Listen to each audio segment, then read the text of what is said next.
Salut, c'est Clément de Mouvement Conscient et comme vous le savez, moi je ne travaille pas mes abdos. Je pense pas que ce soit intéressant de travailler vos abdos à part si votre truc c'est vraiment genre juste d'être beau esthétiquement parlant. Mais lorsqu'on parle dans une démarche de performance, à part dans certains sports précis, vous n'avez pas besoin de travailler vos abdos spécifiquement.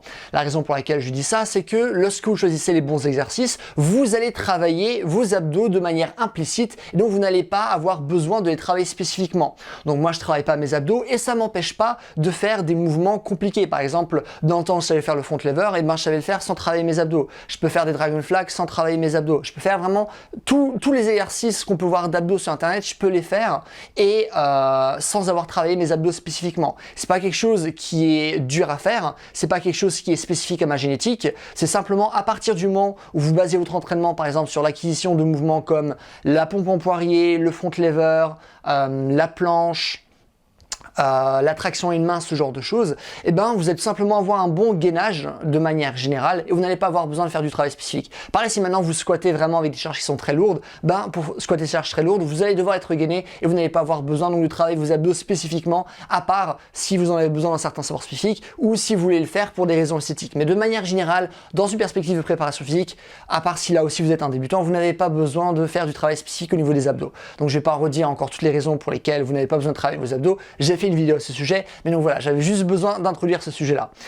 Néanmoins, s'il y a un exercice d'abdos entre guillemets, alors c'est pas vraiment un exercice d'abdos, mais sur internet souvent considéré comme un exercice d'abdos à tort. Donc voilà, s'il y a un exercice d'abdos entre guillemets que je devrais conseiller, ce serait simplement de faire des flexions de hanches, jambes tendues, en touchant la barre ou les anneaux sur lesquels on se suspend. Ok ?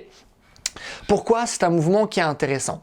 Parce que on va travailler notamment notre flexion de hanche, ok? Donc c'est pas vraiment un mouvement qui va bosser beaucoup nos abdos, même si nos abdos vont être engagés. C'est surtout un mouvement qui vont travailler les fléchisseurs de la hanche. Là en l'occurrence, ça va être le psoas et ça va être également être les quadriceps, de par leur insertion.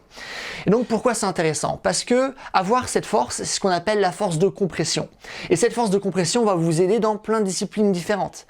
Ah, vous n'arrivez pas à faire des pistol squats, c'est probablement pas votre jambe de soutien qui vous pose problème, c'est votre jambe libre parce que vous n'avez pas suffisamment de flexion de hanche pour vraiment la garder en l'air, ce qui vous pose problème pour rester en équilibre et ce qui vous pose problème à générer suffisamment de force pour faire justement un pistol squat, ok? De la même manière que vous n'arrivez pas à faire un handstand en presse, c'est aussi probablement parce que vous manquez de force de compression, de force au niveau de votre psoas, de votre quadriceps, ça marche?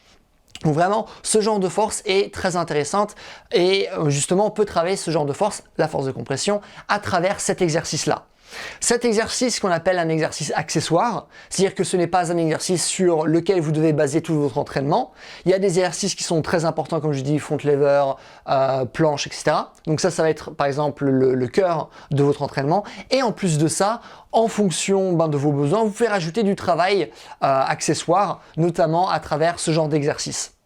Moi, ce que je vous conseille de faire, c'est être capable de faire une dizaine de répétitions d'affilée en touchant la barre avec les jambes tendues, ok? Pourquoi avec les jambes tendues? Parce que ça va vous demander de faire travailler davantage les fléchisseurs de la hanche et ça va aussi vous demander d'avoir un certain niveau de souplesse au niveau de toute la chaîne postérieure. Donc tout ce qui va être fesses, ischio et mollets, mais là en l'occurrence ça va être surtout les ischios. Ça marche.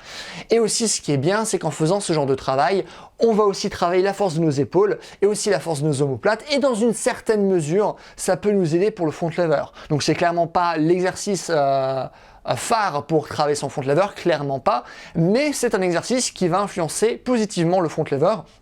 Donc c'est aussi intéressant. Raison pour laquelle, si je devais faire un exercice d'abdos entre guillemets, même si comme je vous ai dit, c'est pas vraiment un exercice d'abdos, mais c'est comme ça qu'on le voit dans les films ou sur internet, c'est un exercice davantage pour les fléchisseurs de la hanche. Si je devais choisir un exercice, ce serait celui-ci et voilà, ça marche.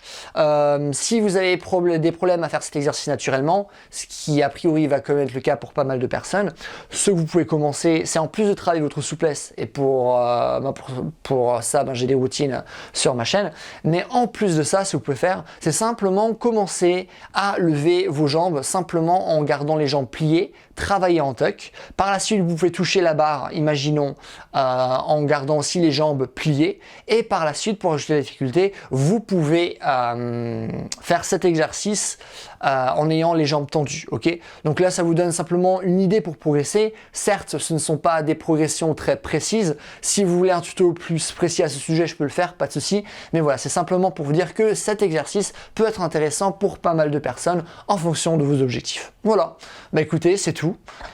Si vous avez des questions, des choses que vous ne comprenez pas, n'hésitez pas à les mettre dans les commentaires. Je réponds à tout le monde comme d'habitude. Si vous avez aimé la vidéo, n'hésitez pas à mettre un j'aime. Comme ça, ma vidéo sera mieux répertoriée, ce qui est cool pour moi. Et dernièrement, si vous voulez un programme qui parle justement de ce genre de choses, qui vous explique précisément comment créer vos propres entraînements, qui vous dit les exercices que vous devez faire, qui vous donne aussi des programmes que vous pouvez suivre. Un programme qui va vraiment mélanger théorie et pratique, qui va aussi parler de rééducation, de posture, de douleur, de mouvement de manière générale. Comment mieux bouger avec notre corps. Si ça vous intéresse, n'hésitez pas à aller sur mon site, c'est le premier lien dans l'inscription. Et en attendant, passez une bonne journée. Bye!